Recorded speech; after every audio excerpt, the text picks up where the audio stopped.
Mi nombre es J. Jesús Castillo, egresado de la Escuela Mexicana de Arquitectura en la Universidad La Salle en 1970. Mi tesis fue una escuela de arquitectura en San Luis Potosí. Esa fue mi tesis. Vine aquí a San Luis, llegué en el 71, cuando inicia la escuela de arquitectura. Soy pues fundador en el Colegio de Arquitectos e iniciamos aquí nuestros trabajos académicos, docentes, hasta la fecha. Pues como todo, ¿no? Como todos nosotros, hasta cierto punto accidental, sin embargo, yo ahí mis neuronas traigo todo un nutriente, ¿no? Que me permitió pues traer eso de desarrollo. Es algo que traigo, ¿no? O sea, parte endógena, ¿sí? que las saca. La arquitectura creo yo que es una necesidad que se tuvo en un tiempo cuando se empezó a ver que las cosas las cosas que se hacen en una forma vital. Estoy pensando en la cueva, estoy pensando en las primeras cubiertas, ¿no? Que eran prácticamente un paraguas, ¿no? Para protegerse del sol y del agua. ¿Sí? Vamos a llevarnos a ese escenario. Creo que si yo estoy 3 días en una cueva, ¿sí? Pues llega un momento en que el ocio me permite a mí satisfacer los primeros pensamientos, ¿no? Y creo que ahí empezó a nacer probablemente la pintura, ¿no? De crear un espacio en donde no solamente viéramos humo, ¿sí? O las rocas que le rompieron para poderse meter en las cuevas. Empezaron a decorar. Y eso empezó a crear un arte, o sea, la satisfacción de esa parte interior de nosotros. Y si yo estoy en el exterior, pues el hecho de nada más hacer una cubiertita, pues empezó que el otro señor hizo una cubierta más grande y el otro hizo una más alta y aquel le puso un material diferente a este otro y empezó a crearse un contubernio en aquel entonces, en donde todos empezaron a decir, caray, bueno, pues creo que no solamente hay una forma de expresar el espacio, porque ya hay un espacio, sino hay diferentes formas de hacer el espacio. Y entonces empezó el gusto por hacer de los materiales que expresaron otras cosas. Y pienso que ese es el balbuceo, ¿no? En mi forma de entenderlo, ¿no? Desde luego que mi truco podrá hablar mejor que yo en ese sentido, ¿no? Pero creo que en ese sentido son los primeros pasos naturales que tuvo que dar el hombre para hacer la interpretación de lo que estaba haciendo. Y le puso como nombre arquitectura, ¿verdad? ¿Sí? Es el arte de hacer una estructura, o es lo bonito o la armonía, que a mí me gusta decir la palabra armonía, porque la armonía va la unidad, en la armonía va la correspondencia y en la armonía va la proporción. Entonces esas tres partes, cuando las observamos en un edificio que se hizo hace 2000 años, existe esa belleza, que ya es a esos grados ya se convierte en belleza. Arriba de la armonía está la belleza. Entonces, si tú ves algo con tus ojos y lo tocas, y lo ves y lo percibes y te deja algo, pues quiere decir que para ti es armónico, porque la armonía tiene sus proporciones, ¿no? Entonces,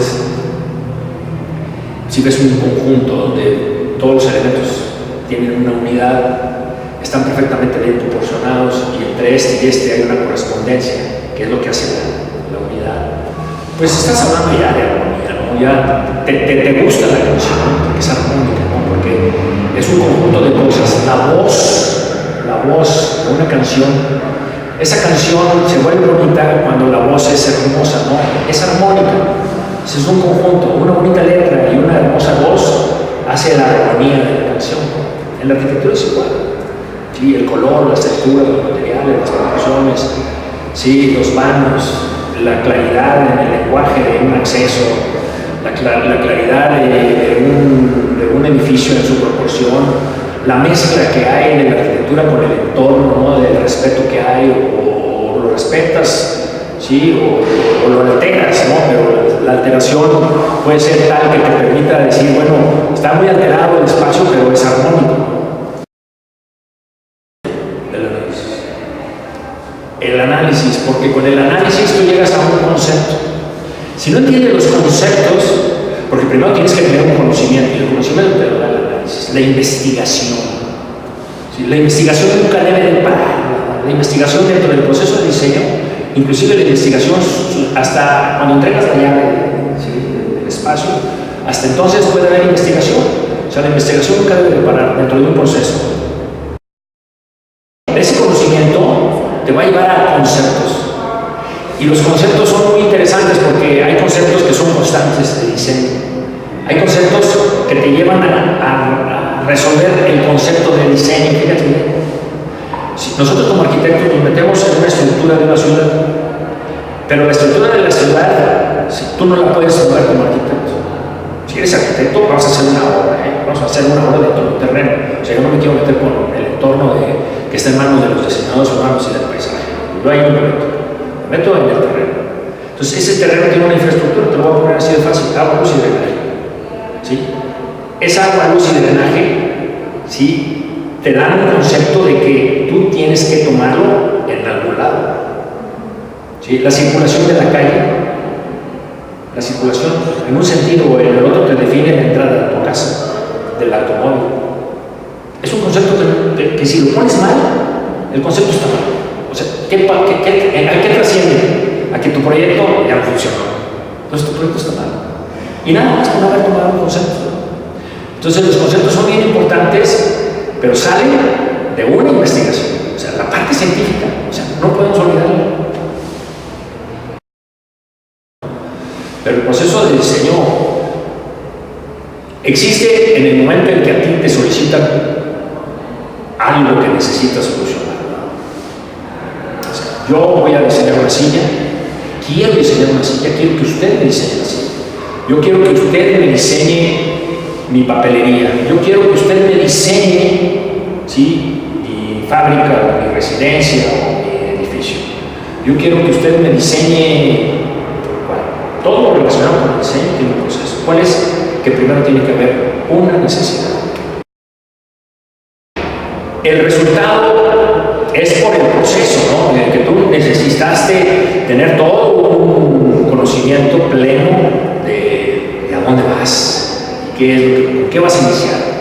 Entonces, se te despierta en ti los materiales, tienes que estudiar materiales, colores, texturas, estructura, cómo vas a estructurar esa silla, de qué material lo vas a hacer. Entonces, todas esas preguntas que tú te estás haciendo, tienes que irlas retroalimentando con el cliente. Oye, ¿la quieres de plástico? ¿La quieres de acero? Porque el desconocimiento de él puede ser de tal manera de que lo único que él quiere es la silla, pero no sabe de qué material. Si tú no tienes un conocimiento o no lo adquieres, no va a haber esa comunicación entre el cliente y el cliente no va a estar satisfecho, porque al final tú se la vas a hacer de madera porque tú quisiste hacerla de madera. Tú obtuviste tu satisfacción, no la del cliente. Entonces le llegas a una de madera muy padre, pero si uno la quiere de madera, la quiere de fierro, o de plástico, o de ese plástico nuevo que hay, ¿sí? Inyectado, que esto y que lo otro más allá. Entonces, es un proceso, ¿sí? Es un proceso muy interesante. Para mí es un ejercicio, probablemente ya sea más rápido, ¿verdad? ¿Por qué? Por el oficio. Uno va adquiriendo el oficio, como cualquier otro oficio. Sí, el oficio te va dando agilidad, te va dando posibilidades de llegar más rápido a la respuesta. No te garantiza que sea la mejor, ¿verdad? Porque también eso hay que entrecomillarlo, ¿no? Pero sí te hace ver que las cosas las puedes hacer más rápido. A lo mejor la metodología la breves, probablemente la investigación ya tengas muchas cosas aquí encima, dependiendo del lugar en donde vayas a ir, etc. Tu método te dice y te garantiza a ti que llegas más rápido que el que te enseñó el de al lado. Yo investigo, yo estudio y no me fastidio, me empalago a veces, sí, y eso, ese ejercicio de repente es bueno, ¿no? Porque te quedas paralizado, sí, y no evoluciona tu proyecto. El que se mete a diseñar tiene que entrar en un terreno, ¿no? Y pueden ser dos, puede ser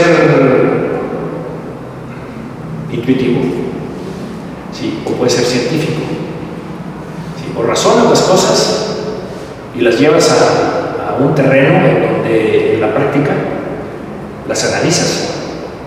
O sea, hay un proceso que ante un problema, ¿sí? Tienes que entender primero cuál es el problema. ¿Cuál es mi problema? Pues el problema es X, sí, pero es X más una serie de condicionantes. Entonces tienes, ¿dónde estás ubicado? O sea, el medio, lo que nosotros nos enseñan en el medio. Es el medio físico, y etcétera, etcétera. Pero tienes que hacer un análisis muy profundo, ya desde el punto de vista, ahora sí que endógeno y exógeno. ¿De acuerdo? ¿Por qué? Porque entra la razón. Entran los razonamientos, entran los análisis, entran las reflexiones, ¿sí? Entran las habilidades que tú tienes internas, o sea, todas esas herramientas que tú hiciste durante tu vida, ¿sí? Las tienes que empezar a trabajar en el bien de crear un buen diseño, pero las tienes que ordenar, y para ordenarlas necesitas un método, y ese método es 1 más 2 más 3 más 4, un proceso. Eso es un proceso de diseño. El proceso de diseño te dice, primero tienes que conocer. 2, conocer al cliente, conocer los materiales, conocer el terreno, entonces te empiezan a pedir climas y te empiezan a pedir asoleamientos y te empiezan a pedir una serie de condicionantes que van enriqueciendo al proyecto y que lo tienes que considerar. Entre más profundidad tengas, entre más análisis tengas de un diseño, el resultado del diseño es fácil, se da en automático. Porque la imaginación y la creatividad ahí la tienes, ¿sí? Ahí está dentro de ti. A la escala que tú quieras, ¿no? En el sentido de escala, en el sentido del conocimiento que tú tengas, ¿sí? Puede ser un alumno de primero, puede ser un alumno de octavo, puede ser un arquitecto que tiene 30 años, 40 años. Dependiendo del contenido que tengas, la parte esa que te digo endógena, ¿sí? Tú puedes manifestarse en lo exógeno. Entonces son cosas muy interesantes porque el diseño emana de toda esa cultura que tú tienes sobre